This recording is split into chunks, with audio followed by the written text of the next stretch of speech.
We are your home theater and AV questions answered. This is AVRant.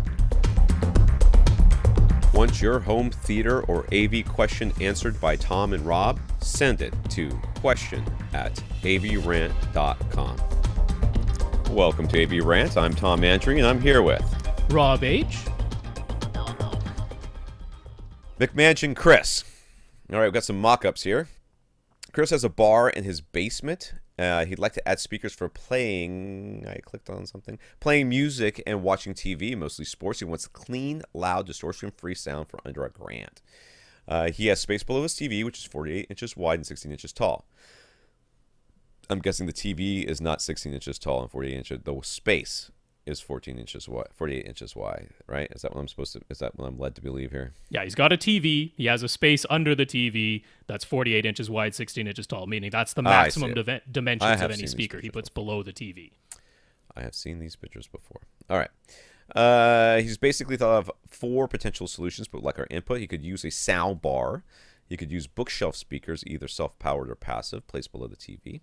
He could mount on-wall speakers on the outside edges of the bar, or he could opt for in-wall speakers either below the TV or on the outside edges of the bar. He already has a spare Anka receiver and a subwoofer from another setup. What do we think would be the best placement option? So let's look at them. I guess I'm looking at solution 4, so maybe they're in reverse order. So yeah, let's go to solution 1 here. Sure. Solution 1, soundbar. I'm not a fan of the solution, to be honest with you. You're going to be standing. Oh, really? Okay. Yeah, I mean, this is fine. But, I mean, is the idea that the sound is for the people who are sitting down? Is that the idea? I believe it's kind of like for the whole room. I mean, I'm assuming it's mostly for those sitting at the bar. But he says he wants it, loud, and it's mostly for sports and music and that. So I think it's kind of serving the whole room. Yeah, I don't like this one. Whoever's... Okay. Sitting at the bar, I'm not a fan of this. I mean, it's fine, but I think it's my least favorite solution. Then the solution 2, there is 2 bookshelf speakers underneath That's TV, right. Just directly underneath there, basically creating a mono channel, which I am okay with that. I like this one better than the sound bar, but not much, like marginally better, just because I think this bookshelf speakers will sound better. Next one, solution 3, up high. Left, right. I like that one. It's not so good for the people sitting down. And option 4, which is what? What is this? Option A, option B? In-wall speakers. Oh, in-wall speakers. Yeah, it's in-wall speakers. Yeah, either below the TV or on the outside walls. I want option 4 in all of these speakers. I want all 4 Oh, speakers. I see. Okay. I think to me, that's the best solution. That's the best for me. I mean, would the speaker below the TV be a center speaker?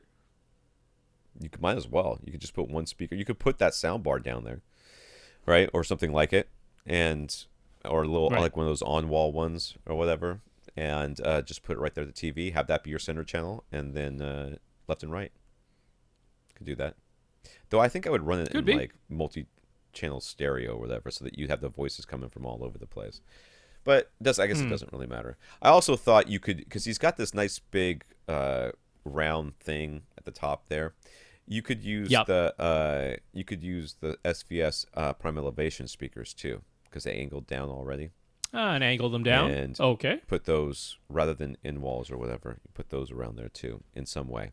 Maybe flanking the TV on either side, and then so they're up high but angled down, and then maybe on the ends of the little half circle thing up high, and of course they're already angled down. That would be an option as well.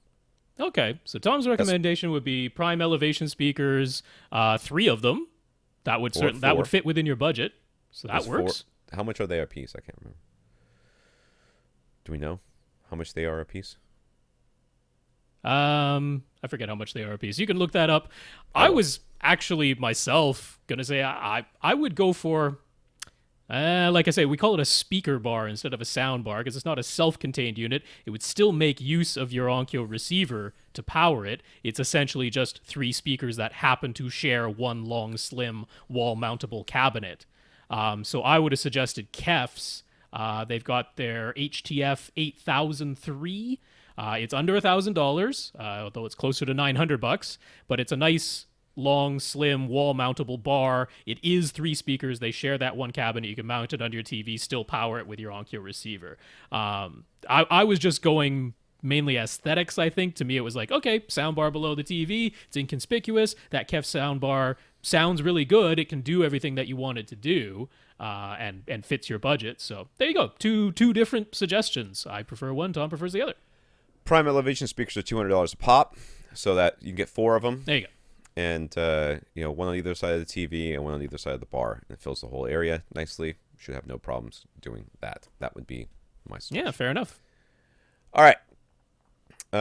Should he use his subwoofer? He asks finally, and the answer, of course, is yes. I don't know why you Yes, wouldn't. in either case, either that KEF soundbar that I said or the Prime Elevation speakers that Tom said, they can both benefit from having the bass filled out for them with a subwoofer. So since in either case that we're suggesting they'll be powered by your receiver, you'll have the subwoofer output. You've already got the receiver and sub, so make use of them. I'm going to assume you stopped talking at some point because you just glitched out completely on me. So I plugged in. All right, I plugged in. I'm sorry. You're super laggy on my end too. So I apologize that I've got too many things going on. I should have restarted my computer before I started this thing. We live in an age of technology that is only barely functional, and yet we rely on it for everything. I feel like we have made a grievous error as a society. That being said, if I don't get my Pokemon Go every day, someone's getting hit.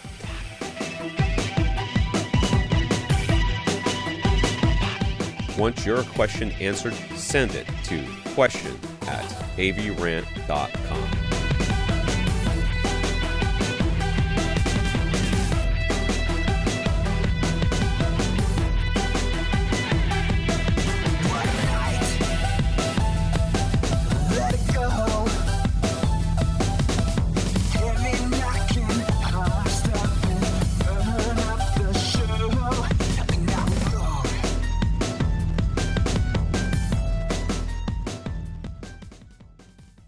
This is AVRant.